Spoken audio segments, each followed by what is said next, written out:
Hello everyone, welcome back to the Politdigm channel. My name is Red and we're back with another episode of Politdigm Reads, where today we're going to be reading yet another chapter of Yanis Varoufakis' Technofeudalism, where today we're getting into the fifth chapter titled What's in a Word?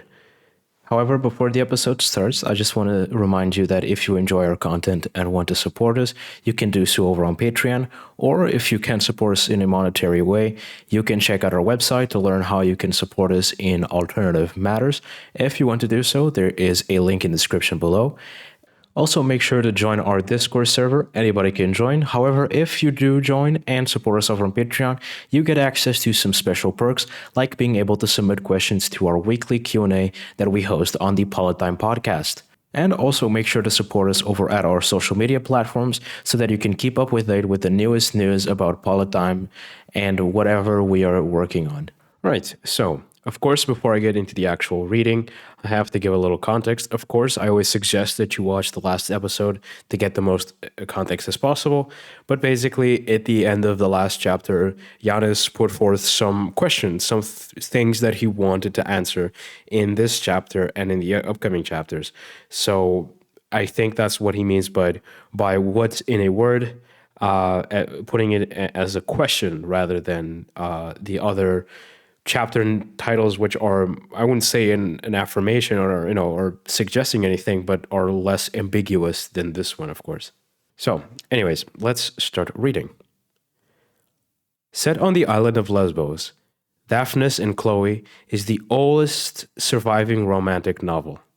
Written in the 2nd century AD by Longus, it tells of two youngsters who fall in love, but who are so innocent they do not understand what is happening or what to do about it. It is not until Chloe starts searching for the words to describe Daphnis' beauty that she even begins to fall in love with him. When a word is properly defined, Simone Weil wrote in 1937, it helps us to grasp some concrete reality or concrete objective or method of activity. To clarify thought, to discredit the increasingly meaningless words, and to define the use of others by precise analysis. To do this, strange thought, it may appear, might be a way of saving human lives.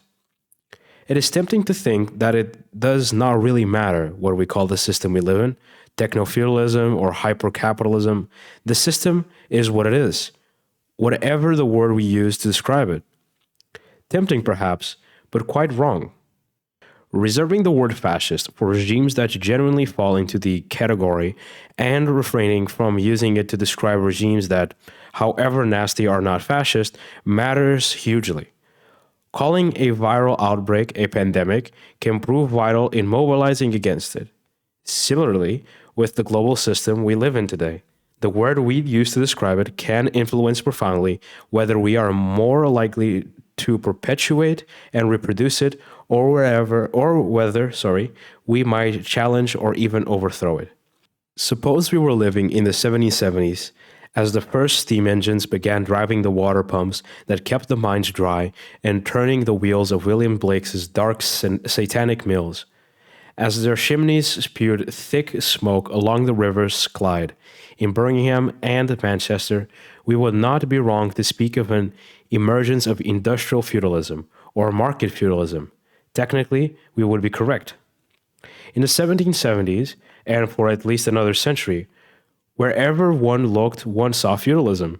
Feudal lords dominated rural areas, owned the freehold titles of most city blocks, commanded armies and navies, and presided over parliamentary committees and government bodies.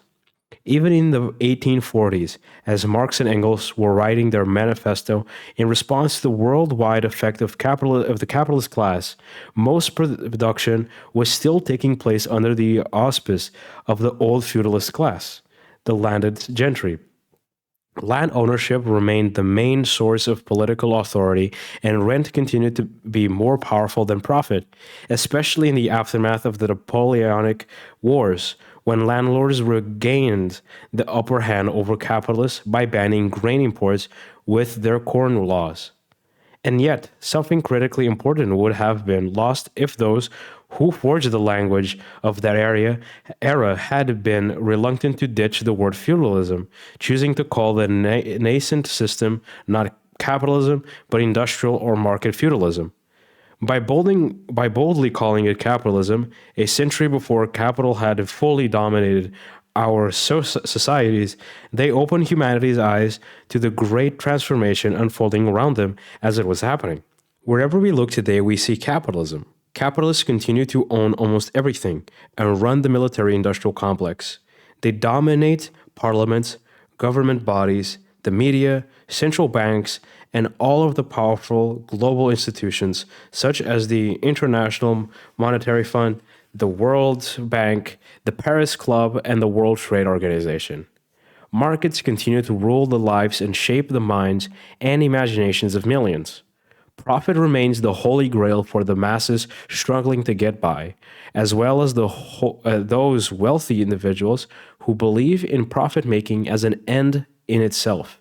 And just as the Napoleonic Wars gave feudal power a second wind, so the war in Ukraine and its inflationary effects in reviving the fortunes of terrestrial capital, even the moribund fossil fuel industry. And yet, just as in the 1770s, to describe today's nascent system in the terms of the past, to call it hypercapitalism or platform capitalism or rentry capitalism, would be not just a failure of the imagination, but to miss the great transformation of our society that is currently taking place. We have seen how with the enclosure of the internet commons, cloud capital arose, and how it differs from the other kinds of capital in its ability to reproduce itself at no expense to its owner, turning all of us into cloud serfs.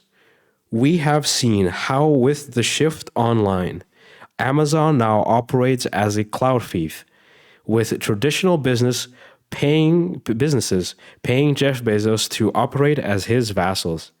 And we have seen how the cloudless of big tech achieved all this, riding on the wave of central bank money that made profits optional. At the end of the previous chapter, we considered two immediate outcomes. The ever-rising value of the propcoms of this world has allowed private equity to asset strip whatever they can lay their hands on, while the big three have established a kind of collective monopoly power over entire sectors of industry. So what in the essence has changed? What in the simplest possible terms distinguishes this world from the previous one, demanding that we discard the word capitalism and replace it with technofeudalism? As I touched on it at the end of the last chapter, it is very simply this: the triumph of rent over profit. What would it take for capitalism to die? In your youth, you had a definitive answer. Capitalism will die, like Dr. Frankenstein, indirectly, of his own hands, a deserving victim of its greatest creation, the proletariat. Capitalism, you were convinced, was creating two great camps destined to clash: capitalists who did not physically work with the revolutionary technologies they owned, and the proletarians who spent their days and nights working in, on, under, or with these technological wonders, from merchant ships and railways to tractors, conveyors belts, and industrial robots. The revolutionary technologies were no threat to capitalism, but revolutionary workers who knew how to work these incredible machines were. The more capital dominated the global economic and political sphere, the closer the two camps got to facing off one another in a critical battle. At this conclusion, and for the first time on a planetary scale, good would vanquish evil. The bitter bifurcation of humanity between owners and non-owners would thus be healed. Values would no longer be reducible to prices, and humankind would, at last, be reconciled with itself, turning technology from its master to its servant. In practical terms, your vision meant the birth of a proper, technologically advanced socialist democracy. Collectively owned capital and land would be pressed into production the things society needs. Managers would be answerable to the employees that elected them, to their consumers, to society as a whole. Profit would wither away as a driving force because the distinction between profit and wages would no longer make sense. Every employee would be an equal shareholder, their pay coming out of their enterprise's net revenues. The simultaneous depth of the market for shares and of the labor market would turn banking into a state utility-like sector. Markets and concentrated wealth would consequently lose their brutish power over communities, allowing us collectively to divide how to provide wealth, education, and protection of the environment. Things could not have panned out more differently. Even in Western countries like Germany and for a time Britain, where national labor unions grew strong, wage labor failed to organize effectively and eventually acquiesced to the ideal of capitalism as a natural system. Solidarity between the workers of the North and the South remains an entirely unfulfilled dream. Capital has simply gone from strength to strength. And in the places where revolutions sworn to your vision succeeded, life ended up sooner or later resembling a cross between George Orwell's Animal Farm and 1984. I shall never forget you confessing to me, while recounting horror stories of the years you spent in prison camps of Greek left-wingers, the feeling which overwhelmed you the most, that had our side won power, you would probably be in the same prison, only with different guards. It resonated with the heartbreak of authentic left-wingers worldwide, good people, dedicated to your vision, who ended up in gulags, guarded by former comrades, or even worse, in positions of the sort of power that their own ideology detested. Nevertheless, your prognosis is holding up extremely well, though not in the ways that you would welcome. Capitalism is dying, indirectly of its own hand, a deserving victim of its greatest creation, not the proletariat, but the cloudalists. And little by little, capitalism's two great pillars, profit and markets, are being replaced. Alas, instead of a post-capitalist system that finally heals human divisions and ends exploitation of the people and planet, the one that is taking shape deepens and universalizes exploitation in ways that were hitherto unimaginable, except perhaps by science fiction writers. Thinking back that, why did we ever allow ourselves to be lured into the soothing delusions that the death of something bad would necessarily drive something better? Rosa Luxemburg's devastating question, socialism or barbarism, was not rhetorical. Its answer could easily be barbarism or extinction. What we need then is a new story that explains not what we wish would happen, but what is actually happening, and what is the story of how rent, the defining economic trait of feudalism, staged its remarkable comeback. Under feudalism, rent was easily enough to grasp. Courtesy of some accident of birth or royal decree, the feudal lord obtained the deeds to a plot of land, which empowered him to extract part of the harvest produced by the peasants who had been born and raised on that land. Under capitalism, grasping the meaning of rent and distinguishing it from profit is much harder. A difficulty I witnessed firsthand when, as a university teacher, I would struggle to help my students spot the difference between the two. Arithmetically, there is no difference. Both of rent and profit amount to money left over one's costs are paid for. The difference is subtler, qualitative, almost so abstract. Profit is vulnerable to market competition. Rent is not. The reason is their different origins. Rent flows from privileged access to things in fixed supply, like fertile soil or land containing fossil fuels. You cannot produce more of these resources, however much money you might invest in them. Profit, in contrast, flows into the pockets of entrepreneurial people who have invested in things that would not have otherwise existed.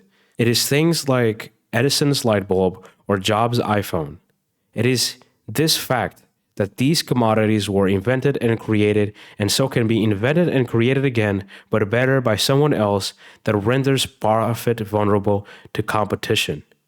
when Sony invented the Walkman and the first mobile and personal hi-fi, and ranked in substantial profits. Then, competition from imitators whittled Sony's profits away until eventually Apple rode in with its iPod to dominate the market. In contrast, market competition is the rentier's friend. If Jack owns a building in a neighborhood that is being gentrified as a result of what others do, Jack's rent will increase even if he does nothing. He, literally, gets wealthier in his sleep. The more enterprising Jack's neighborhoods are, and the more they invest in the area, the larger his rent. Capitalism prevailed when profits overwhelmed rent. Historic triumph coinciding with the transformation of productive work and property rights into commodities to be sold via labor and share markets, respectively. It was not just an economic victory. Whereas rent reeked of vulgar exploitation, profit claimed moral superiority as a just reward to brave entrepreneurs risking everything to navigate the treacherous currents of stormy markets. Nevertheless, despite profit's triumph, rent survived capitalism's golden age in the same way that remnants of the DNA of our ancient ancestors, including long extinct serpents and microbes, survive in human DNA. Capitalist megafirms like Ford, Edison, General Electric, General Motors, ThyssenKrupp, Volkswagen, Toyota, Sony, and all the others generated the profit that outweighed rent and propelled capitalism to its dominance. However, like remora fish living parasitically in the shadow of great sharks, some rentiers not only survived, but in fact flourished by feeding on the generous scraps left in profit's wake.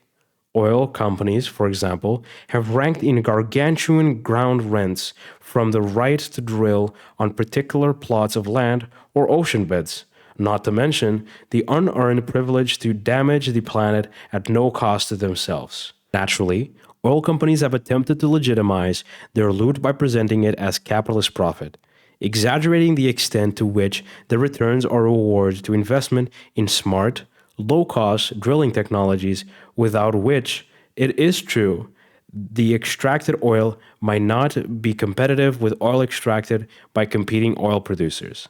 The same is true of real estate development, where ground rent overshadows any profit from innovating architecture, or with privatized electricity or water utilities, whose returns are mostly due to rents the political class has allocated to them. What all these mega rentiers have in common is a strong motive to legitimize their rents by distinguishing them as profits, something akin to profit washing their rents. After the Second World War, rent went one better than merely surviving capitalism. It staged a revival on the coastlines of the emergent technostructure, the nexus of conglomerates with immense resources, productive capacity, and market reach that grew out of the war economy. The innovative marketeers and imaginative advertisers employed by the technostructure achieved this by creating something ingenious: brand loyalty. Brand loyalty affords the brand owner the power to raise prices without losing customers. This price premium reflects the great status afforded to the owner of a Mercedes-Benz or an Apple computer over the owner of, say, a cheaper equivalent produced by Ford or Sony. These premiums amount to brand rents. By the 1980s, branding had attained such rent-extracting powers that young, aspiring entrepreneurs cared less about who produced things, where, or how than they did about owning the right brand. If branding gave rent its first chance to flourish again in the 1950s, the emergence of cloud capital in the noughties was rent's opportunity to exact a stunning revenge on profit, to stage a comeback for the ages. Apple played a leading role in this. Before the iPhone, Steve Jobs' gadgets were a textbook case of high-end commodities that fetched premium prices reflecting substantial brand rents, not unlike Rolls-Royces and Prada shoes. The company survived brutal competition from Microsoft, IBM, Sony, and an army of lesser competitors by selling desktops, laptops, and iPods. With beautiful designs and famed user-friendliness, That ultimately allowed Apple to charge significant amounts of brand rent. However, the breakthrough for Apple, which turned it into a trillion-dollar company, was the iPhone. Not just because it was a great mobile phone, but because it handed Apple the key to a whole new treasure chest, cloud rent. The stroke of genius that unlocked cloud rent for Steve Jobs was his radical idea to invite third-party developers to use free Apple software with which to produce applications for sale via the Apple Store. In one fell swoop, Apple had created an army of unwaged laborers and vassal capitalists whose hard work yielded a host of capabilities available exclusively to iPhone owners in the form of thousands of desirable apps that Apple engineers could never have produced themselves in such variety or volume. Suddenly, an iPhone was much more than a desirable phone. It was a ticket to a vast vista of pleasures and abilities that no other smartphone company could provide. Even if an Apple competitor, say Nokia, Sony, or BlackBerry, had managed to respond quickly by manufacturing a smarter, faster, cheaper, and more beautiful phone, it would not matter. Only an iPhone opened the gates to the Apple Store. Why didn't Nokia, Sony, or BlackBerry build their own store? Because it was too late. With so many people signed up to Apple, the thousands of third-party developers were not going to spend their time and effort developing apps for other platforms. To be competitive, Apple's unwaged third-party developers, mainly partnerships or small capitalist firms, had no choice but to operate via the Apple Store. The price? A 30% ground rent, paid to Apple on all their revenues. Thus, a vassal capitalist class grew from the fertile soil of the first cloud thief, the Apple Store. Only one other conglomerate managed to persuade a significant proportion of those developers to create apps for its own store, Google. Long before the iPhone arrived, Google's search engine had become the centerpiece of a cloud empire which included Gmail and YouTube, and which would later include Google Drive, Google Maps, and a host of other online services. Keen to exploit its already dominant cloud capital, Google followed a different strategy to Apple's. Instead of manufacturing a handset in competition with the iPhone, it developed Android, an operating system that could be installed for free on the smartphone of any manufacturer, including Sony, BlackBerry, and Nokia, who chose to use it. The idea was that if enough of Apple's competitors installed it on their phones, the pool of smartphones operating on the Android software would be large enough to lure third-party developers to produce apps not only for the Apple Store, but also for the new store running on Android software. That's how Google created Google Play, the only serious alternative to the Apple Store. Android was neither better nor worse than the operating system Sony, BlackBerry, Nokia, and others had or could have produced on their own. But it came with a superpower: Google's abundant cloud capital, which acted as a magnet to the third-party developers Sony, BlackBerry, Nokia could never have attracted on their own. How could they resist? However, reluctantly, they were forced to accept the role of vassal capitalist phone manufacturers, submitting on scraps of profit from selling their hardware, while Google ranked in the cloud rent produced by the other crowd of vassal privateers and capitalists, the third-party developers now producing apps for sale on Google Play. The result was a global smartphone industry with two dominant cloudless corporations, Apple and Google, with the bulk of their wealth being produced by unwaged third-party developers from whose sales they extracted a fixed cut. This is not profit. It is cloud rent, the digital equivalent of ground rent. During this same decade, Amazon perfected its own formula for selling physical goods via a global supply chain through its own cloud thief, Amazon.com, whose dynamic we have already examined. Thanks to Amazon's algorithmically driven e-commerce formula, cloud rent was no longer confined to the digital world. Funded by central bank money, bolstered by private equity, those cloudless extended their cloud thieves across the globe. extracting gargantuan cloud rents from vassal capitalists and cloud serfs alike. In a paradoxical twist, the number of capitalists relying on good old-fashioned profit grew even while the profit margins and power declined. Likewise, the vassal capitalists have continued to enjoy the power to command labor from the majority who are reliant on wages, and they continue to own at least some of their means of production. Their computers, their cars and vans, perhaps an office, warehouse, or factory. Indeed, not all vassal capitalists are small-scale artisans. Some are large capitalist manufacturers. But large or small, powerful or otherwise, all vassal capitalists are by definition dependent to a greater or lesser extent on selling their wares via an e-commerce site, whether Amazon or eBay or Alibaba, with a sizable portion of their net earnings being skimmed off by the cloudless they depend on. Meanwhile, as Amazon was snaring makers of physical products within its cloud fief, other cloudless were focusing their attention on the precariat. Companies like Uber, Lyft, Grubhub, DoorDash, and Instacart in the global north, along with their imitators in Asia and Africa, wired into their cloud fiefs a vast array of drivers, delivery people, cleaners, restaurateurs, even dog walkers, collecting from these unwaged, piece-rate workers a fixed cut of their earnings, too. A cloud rent.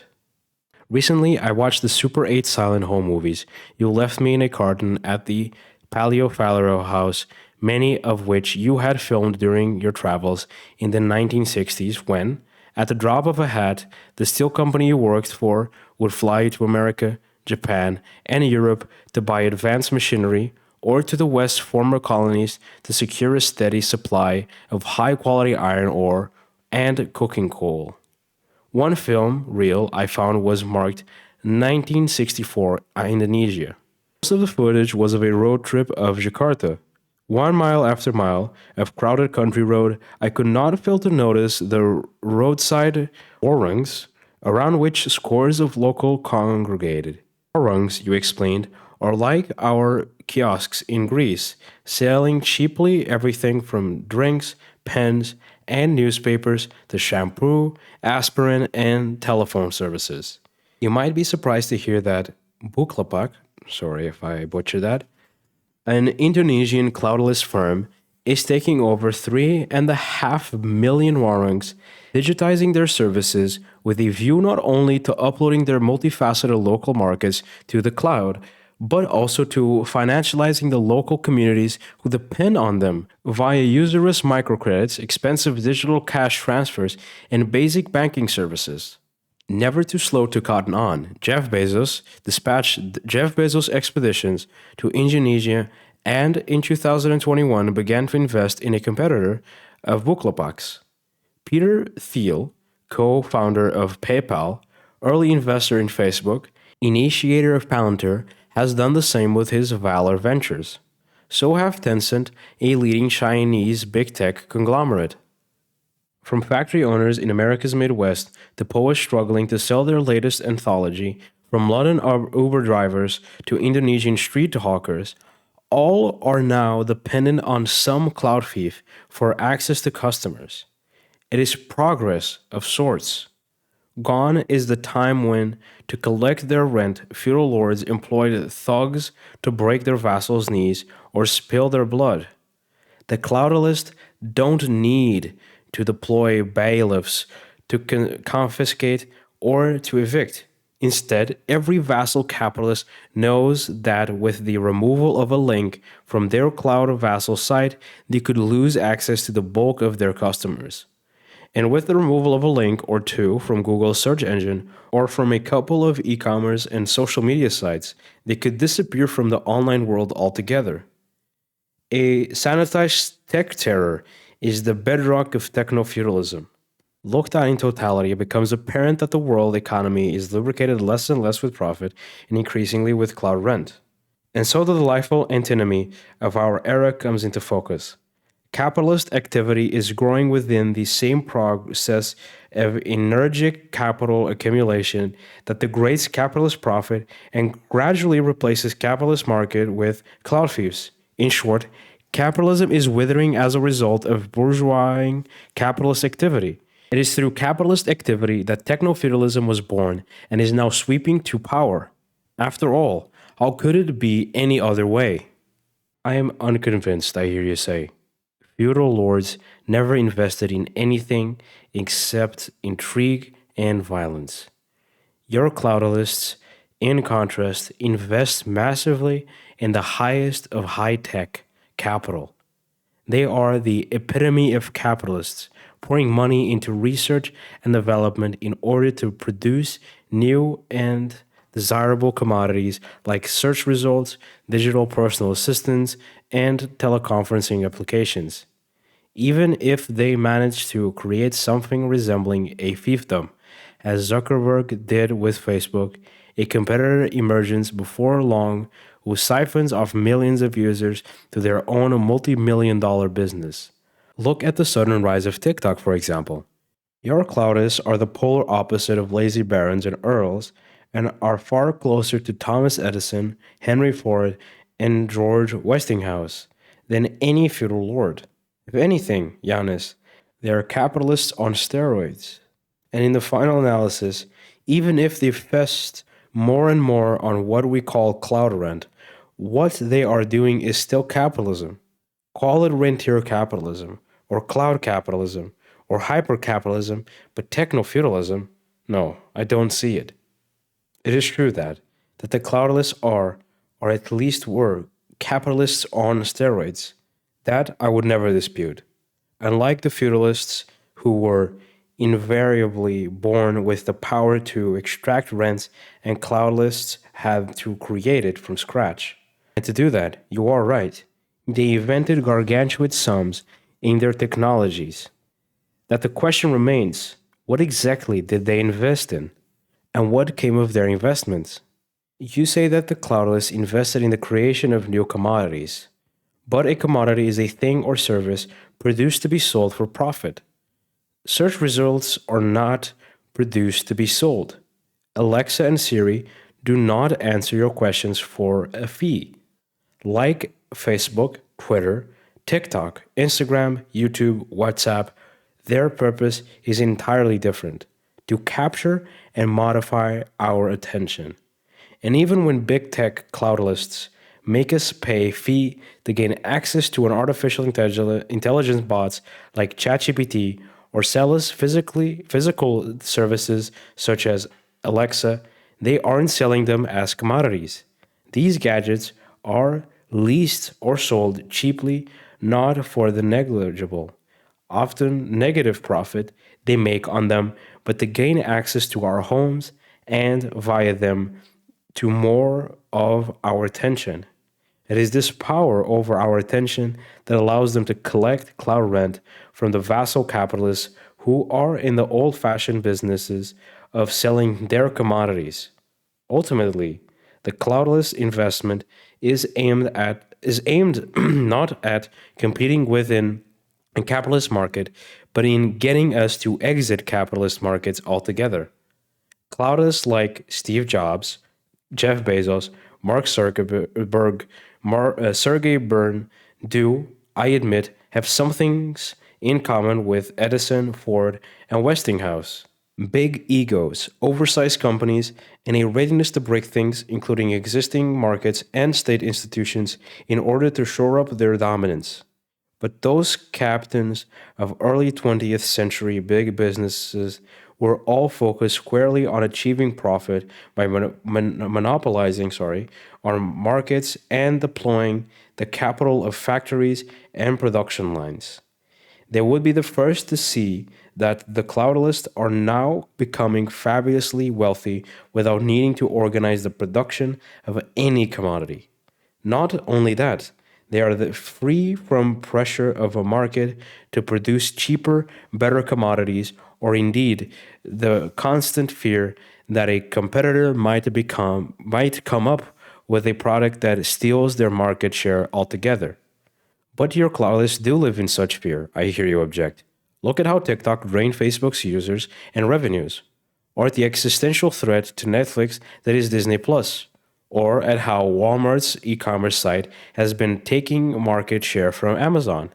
Isn't this exactly the market competition that Ford, Edison, and Westinghouse faced? Well, Dad, despite the similarities, no, it's not. Battles and rivalries, like these, leading to the rise and fall of fiefs, were part and parcel of feudalism. Times it took considerable effort to keep fiefs from falling into decline or conquest, especially after 1350, when the Black Death created acute labor shortages and serfs were able to leave one fief and migrate to another. But we should not confuse rivalry between fiefs with market-based competition. TikTok's success at stealing the attention of users away from other social media sites is not due to the lower prices it offers or higher quality of the friendships or associations it enables. TikTok created a new cloud fief for cloud serfs in search of a different online experience to migrate to. Disney Plus did not offer audiences the movies and series on Netflix at lower prices or in higher definition formats. It offered movies and series not available on Netflix. Walmart did not undercut Amazon's prices or improve on the quality of its commodities. It used its own database to lure more users to its newly established cloud fief. As for Apple, the pioneers of cloud fief construction, it deployed what is called privacy rules. For example, it prevents competitors like Facebook and Google from gleaning iPhone's users' data that are carefully tailored to prevent other cloudless from modifying the behavior of any users they share, causing Mark Zuckerberg to accuse it of changing monopoly rents and stifling innovation. Like Ford, Edison, and Westinghouse, the cloud list of Amazon, Tencent, Alibaba, Facebook, Apple, and Google also invest in research and development, in politics, marketing, union busting, and cartel tactics. But again, they do not sell commodities at maximum profit, but in order to extract maximum rents from the capitalists who do. The great transformation from feudalism to capitalism was predicated on the usurpation of rent by profit as the driving force of our socioeconomic system. That was why the word capitalism proved so much more useful and insightful than a term like market feudalism. It is this fundamental fact that we have entered a socioeconomic system powered not by profit but by rent that demands we use a new term to describe it. To think of it as a hyper-capitalism or rentier capitalism would be to miss this essential defining principle. And to reflect the return of rent to its central role, I can think of no better name than Technofeudalism. More importantly, having defined and labeled it properly, I believe we are now better equipped to grasp the meaning and importance of this systemic transformation, and what is at stake for all of us. If I had to choose one person to illustrate the need for technofeudalism, both word and concept, in order to understand our collective predicament, it would be Elon Musk.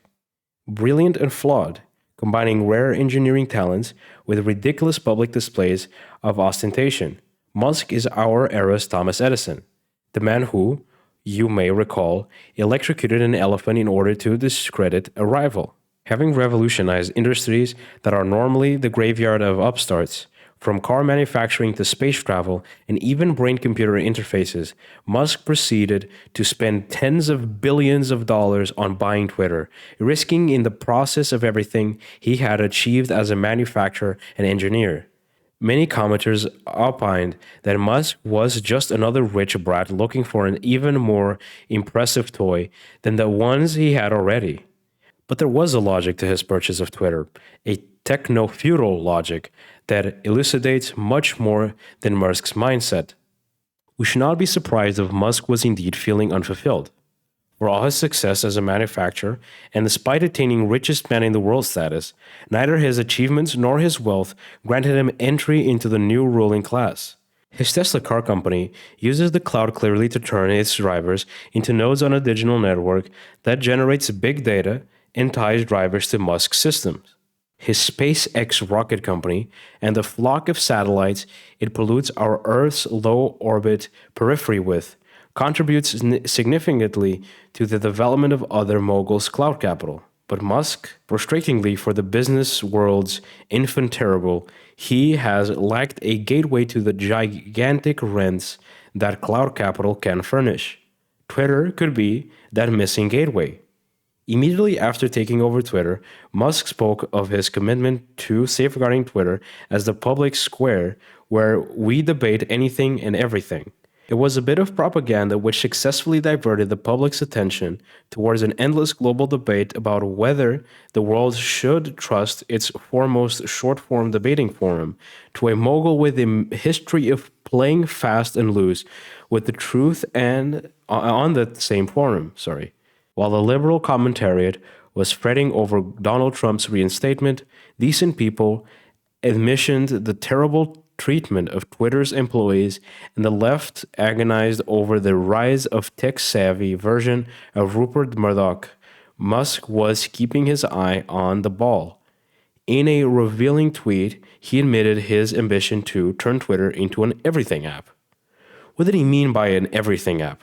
He meant nothing less than a gateway to technofeudalism, one that would allow him to attract users' attention, modify their consumer behavior, extract feudal labor from them as cloud serfs, and, last but not least, charge vendors cloud rent for selling them their wares. Unlike the owners of Amazon, Google, Alibaba, Facebook, TikTok, and Tencent, Musk did not own anything capable of evolving into an everything app, and had no way of creating one from scratch. Only one such interface belonged to no other mogul or hyper-corporate and was therefore available for purchase: Twitter. As a private fief, Twitter could never be the world's public square. The pertinent question is whether Musk can use it to build a prominent cloud fief and thus gain membership of new techno-feudal ruling class, the cloudalists. That will depend on whether he can successfully enhance Twitter's cloud capital, perhaps by hooking it up to his existing big data network that is constantly being enriched by his cars and satellites. Succeed or fail, Musk's Twitter escapade shows how techno-feudalism and the perspective it affords help us better to understand what is actually going on in our world. That is one particular example whose outcome will be relatively limited. But technofeudalism also unlocks a more pervasive and pressing problem, in which we are all implicated. Every great transformation brings with it a new type of crisis. When we invented agriculture, we amazed plants and animals within our communities and unwittingly bred noxious germs that cause hideous epidemics. That arrival of capitalism begat economic crises such as the Great Depression.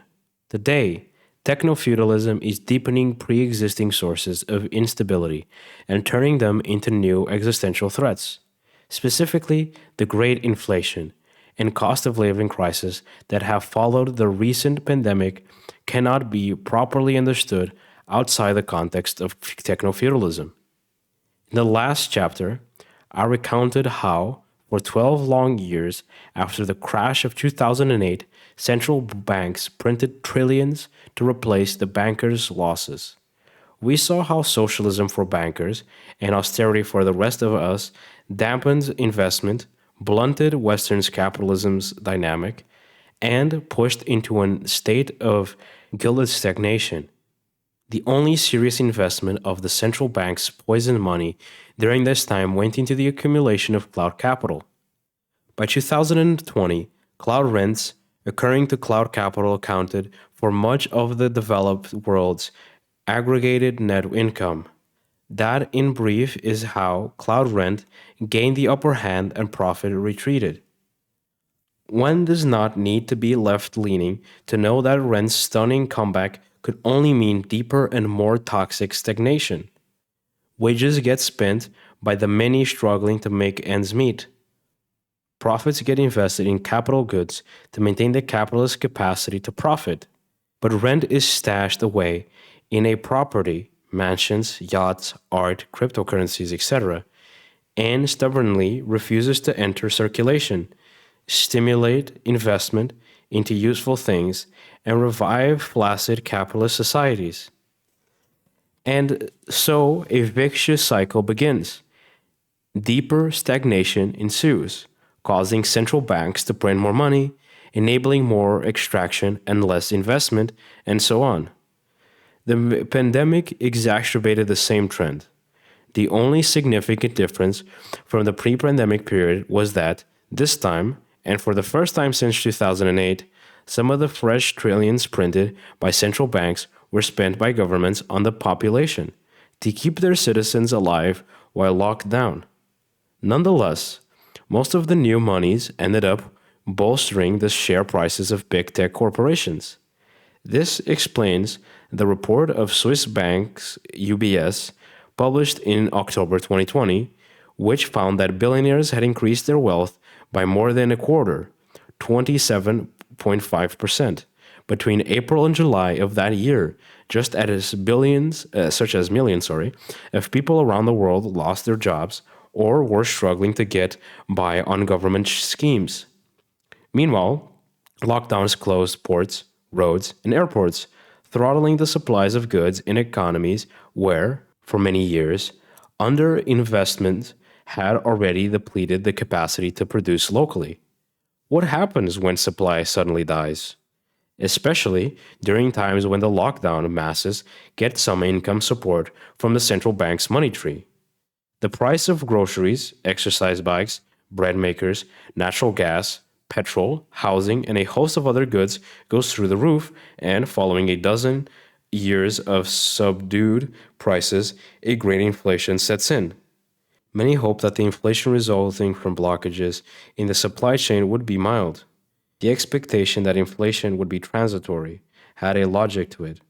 Workers' bargaining power in the 2020s was a shadow of its former self, when in the 1970s, mighty trades unions could push for wage rises above the inflation rate.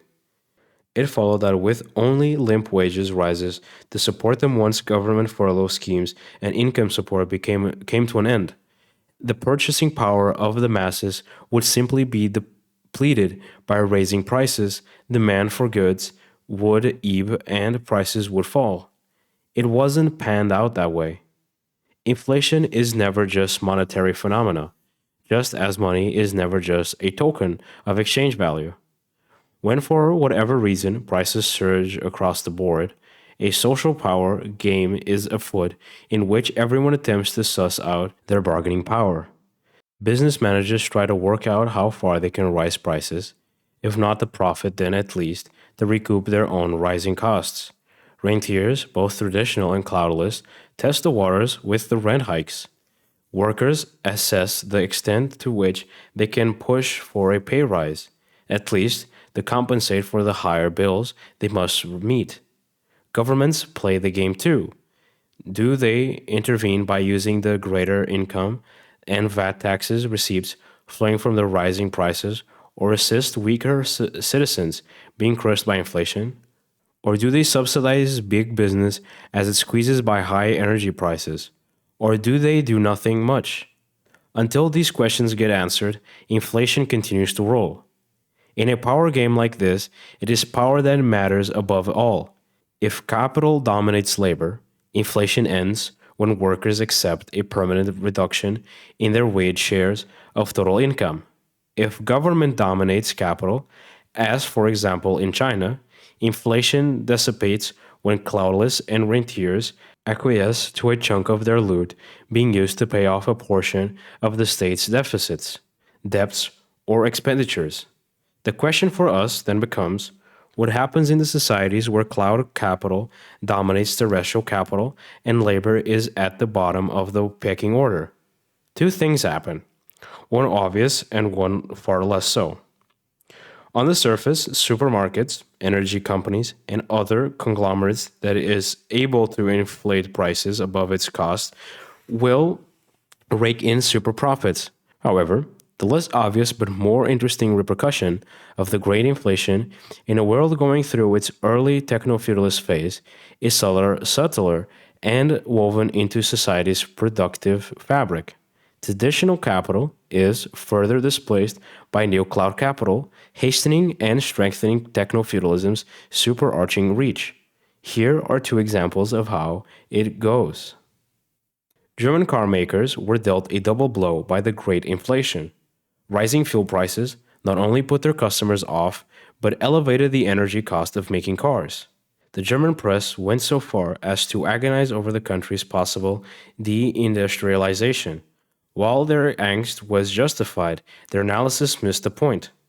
German car makers will probably continue to produce as many cars in the future as they did in the past for the simple reason that they have been relatively swift to invest in the transition from manufacturing the petrol-powered automobiles of the past to the electric vehicles of the future. You might think, then, that the hastening of this shift to electric cars caused by energy price inflation would work in their favor, but not so much.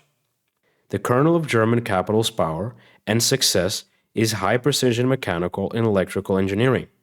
German car makers, in particular, have profited by building high-quality internal combustion engines and all the parts that are necessary to convey motion from such engines to a car's wheels, the gearboxes, axles, differentials, and so on. Electric vehicles, are mechanically much simpler to engineer. Most of their surplus value and the profit they afford derives from the software that runs them and connects the car to the cloud and the data that derives in turn from that. The great inflation, in other words, is forcing German industry to produce goods that rely a lot more on cloud capital than traditional capital. The problem, then, is this. Compared to their American and Chinese counterparts, German capitalists fail to realize soon enough the benefits of investing in cloud capital, of becoming cloudalists, and lag far behind in this new game. In practical terms, they're manufacturing themselves out of a competitive position. Unable to collect sufficient cloud rents, German surpluses will suffer, and so will the economy of a European Union and its citizenry reliant on German surpluses. A similar story can be told about the energy sector. Once the pandemic receded and the energy prices surged, big oil and gas made a fortune. The fossil fuel industry has had a second wind, similar to that enjoyed by the landowners during the Napoleonic Wars, due to the disruption of corn imports into Britain. But second winds do not last long. Just as the capitalist profit overcame the short-term revival of feudal lords' fortunes as the memory of Napoleonic Wars receded, so the great inflation is already expanding cloud capital's reach into the energy sector. The fossil fuel industry is an unholy alliance of feudal-style contracts and terrestrial capital. It relies on licenses to drill on particular patches of land or ocean bed for which governments and private landlords receive old-fashioned ground rent. It also relies on old-fashioned capital goods, including oil rigs, tankers, and pipelines, to feed fossil fuels into large, highly concentrated, vertically integrated power stations which both aesthetically and economically are not too dissimilar from a dark satanic mill of the 19th century. Renewables, in contrast, are best deployed in the decentralized fashion, with solar panels, wind turbines, heat pumps, geothermal units, and wave-powered devices, all horizontally integrated as part of a network. With little need for licenses that incur ground rents, their productivity depends instead on digital infrastructure, running on sophisticated software, utilizing artificial intelligence. In short, green energy is cloud capital intensive, much like the electric car industry. The need to switch from fossil fuels to green energy could not be more urgent.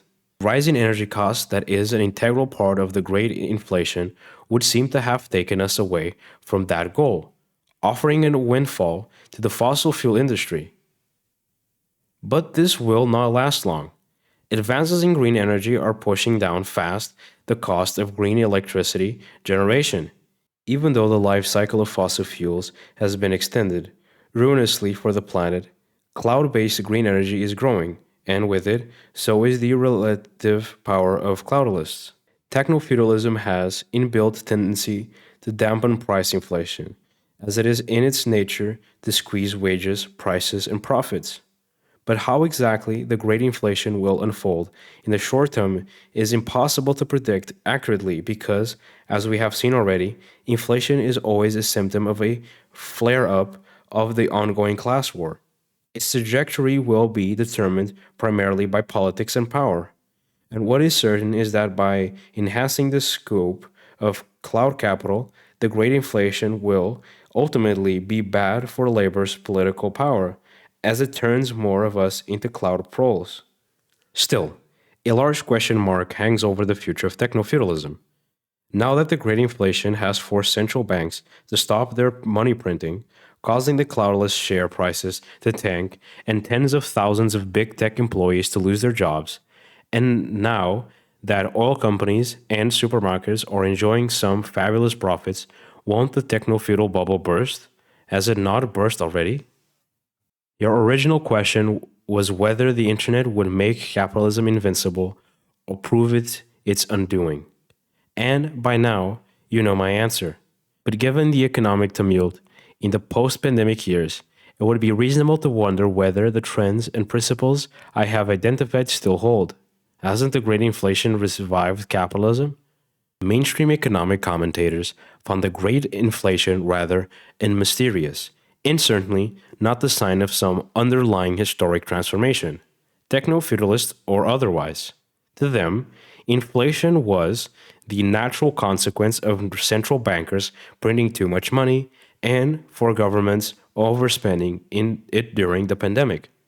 As red-faced central bankers were forced to raise interest rates throughout 2022 in order to choke off demand and put a lid on rising prices, normally solemn commentators were hardly able to contain their pleasure at the apparent admission of their mistake. The great inflation of 2022 was, to them, what the Stuart Restoration of 1660 had been to the British royalties, a return to agreeably familiar patterns of authority.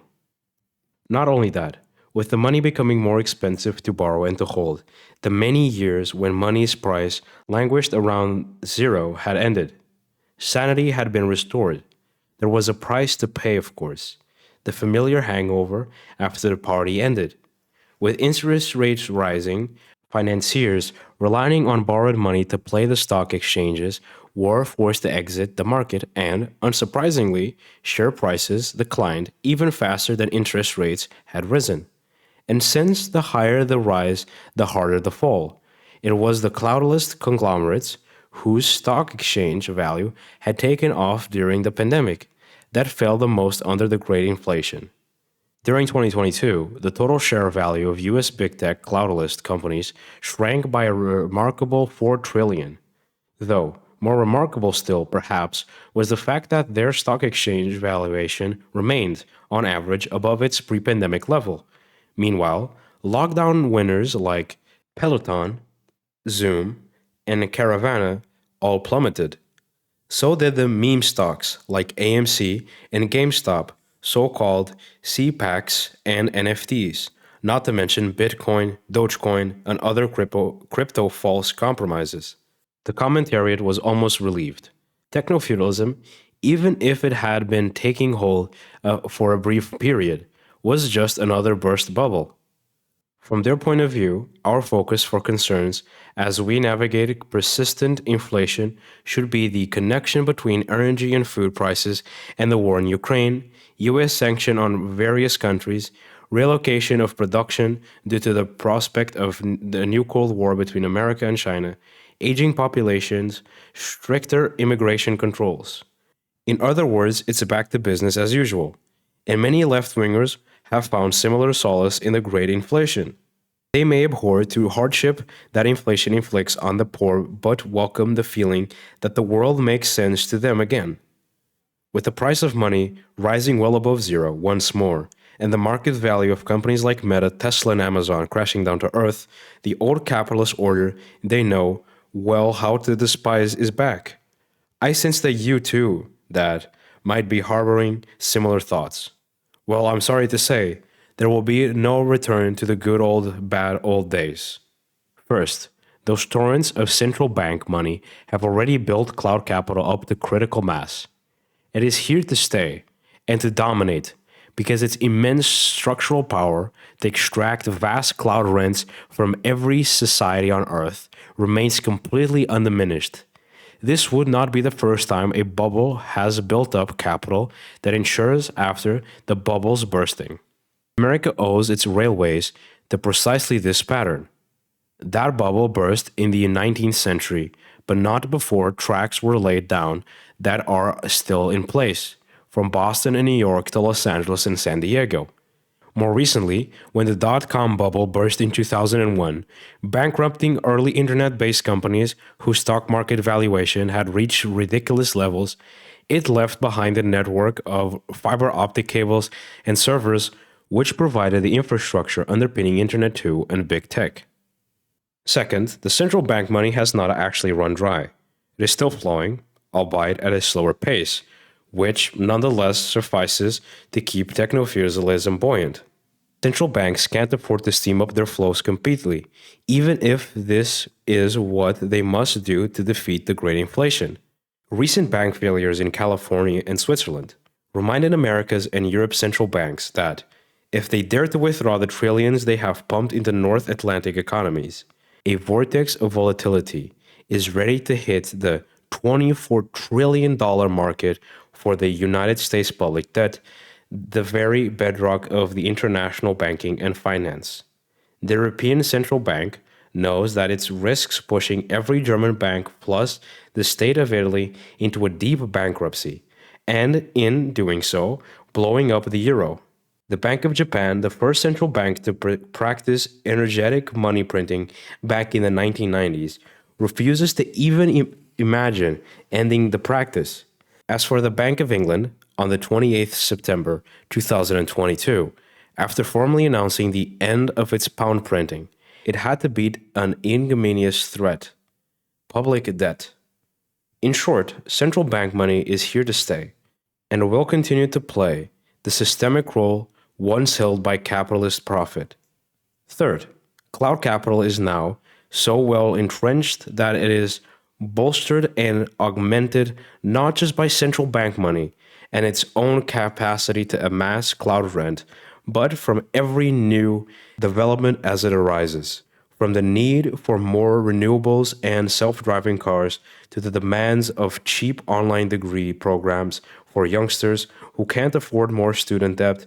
Cloud capital expands its domain exponentially. Paradoxically, as we have seen in the case of electric cars and green energy, this even includes the great inflation itself, which is doing much of the heavy lifting in the great rebalancing of the power way from the terrestrial capital and towards cloud capital. In a word, from capitalism to technofeudalism. My aim in this chapter has been to convince you that the word technofeudalism can, in the words of Simone Weil, help us to grasp some concrete reality or concrete objective or method of activity, in a way that no variant of capitalism can. Technofeudalism, I claimed, is equivalently distinct from capitalism, and thus, as a word, it eliminates crucial aspects of the real world in ways that rentier capitalism or platform capitalism or hyper-capitalism cannot. It is time now to unleash its explanatory power further, for I believe it helps us understand not only our socioeconomic condition, but also the titanic power struggle that we may well define this century, the new Cold War between the United States and China. And with that, we have come to the end of yet another chapter. That was a very interesting chapter because it further kind of reinforced the idea of techno-feudalism and how exactly it worked. There are some aspects which I'm very curious about, specifically when he talks about green energy, which I am not sure if he's going to further elaborate on. But regardless, it's a perspective that I'm interested in hearing regarding maybe the kind of perpetuating the idea that renewable green energies are, good enough to fully power ourselves, or if it's kind of another contradiction similar to what capitalism had with traditional power sources or whatever. And if the true solution to energy is neither one of those and something else, I don't know. It's something that I was thinking while reading it. Electric car one, the electric car thing that he talked about is very interesting and something which does not surprise me at all, and something that I'm quite aware of, I guess. So it's very interesting to see him, kind of talk about it. It's generally just interesting him, talking about, for example, Elon Musk and him buying Twitter. In many ways, I feel like maybe he might be giving too much credit to Elon, but maybe it's just the way that he's wording it from a techno-feudalism perspective or a techno-feudalist perspective, kind of assuming that Elon Musk is aware enough of that structural or that systemic thing change that has happened, and that he is aware that he wants to be part of this thing, which he is not. I'm sure that it is possible that he bought Twitter with that intention in mind, but honestly, I don't believe that he's smart enough to actually have done it 100%, like knowingly. I don't know how to explain.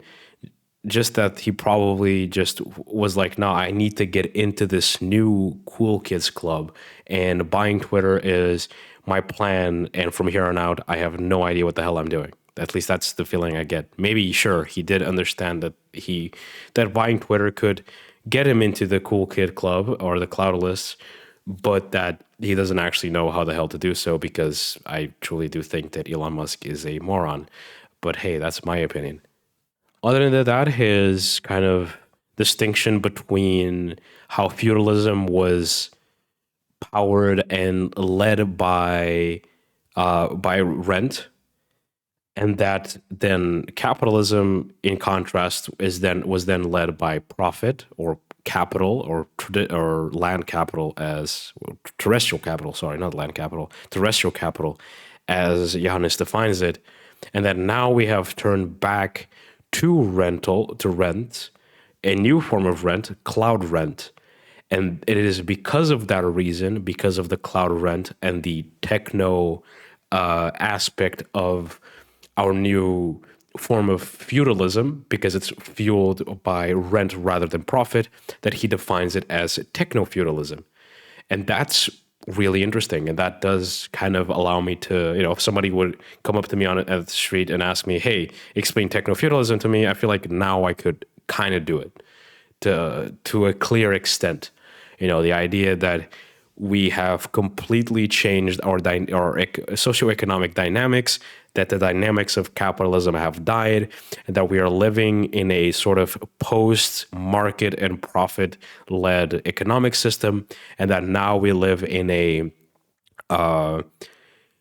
cloudless or cloud-based feudal system that uses rent or cloud rent to basically run capitalist activities.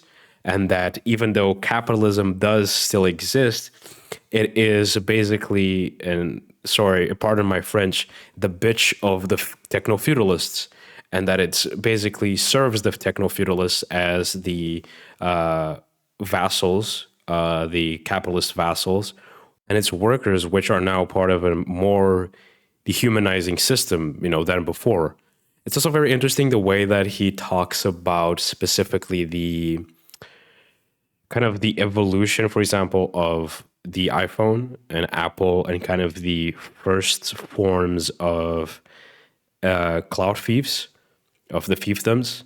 That was very interesting because I had never really thought of the App Store, for example, as an example of that. And that also shines a lot of kind of new light into the whole Epic Games and Apple and Google debacle, where where Epic Games is basically suing, or whatever the the justice, or whatever the correct terminology is, but it's basically going, hey, Apple and Google have these unfair monopolies, right? They have these unfair monopolies, or as Yanis is defining it, a cloud fiefdom. They have these unfair cloud fiefdoms. They have these kingdoms of cloud capital, and us who want a more competitive or a more traditional capitalist system rather than the techno-feudalist one, we really do not want to give a large percentage of our income to the cloud fiefdoms. We want to be able to do our own thing. And that's very interesting to see it in that light now instead of the previous one I had, which was, I guess, less informed and more blurry. But that's very interesting. But yeah, overall, that was a great chapter. And I'm very curious to see what we will be talking about in the next episodes. And to be fair, we don't have that many more episodes to go. So with that being said, I hope you enjoyed this episode. Of course, if you want to support us, you can do so over at Patreon. Or if you can support us monetarily, you can also check out our website. The description is the link is in the description below. I always make that mistake for some reason. And you can check out our website, learn how you can support us in alternative forms. And of course, don't forget to join our Discord server. If you join our Discord server and also happen to support us over on Patreon, don't forget to submit questions to our podcast Q&A, which we host at the end of each episode of our weekly podcast, which we have all over different platforms, including our Politdigm podcast YouTube channel. And of course, finally, before the video ends, I have to tell you to follow us on our social media platforms where you can keep up to date with the newest information on series like Politdigm Reads, on the new books we're planning to read, and any major breaking news or or basically going, hey, we had some sort of catastrophe happening in our production of an episode and we can't post this week. So, it's good to stay up to date with our information. So make sure to support us over there so that you are always up to date with all information regarding to Politdigm. And with that being said, that's the end of the episode. So I'll see you all next week.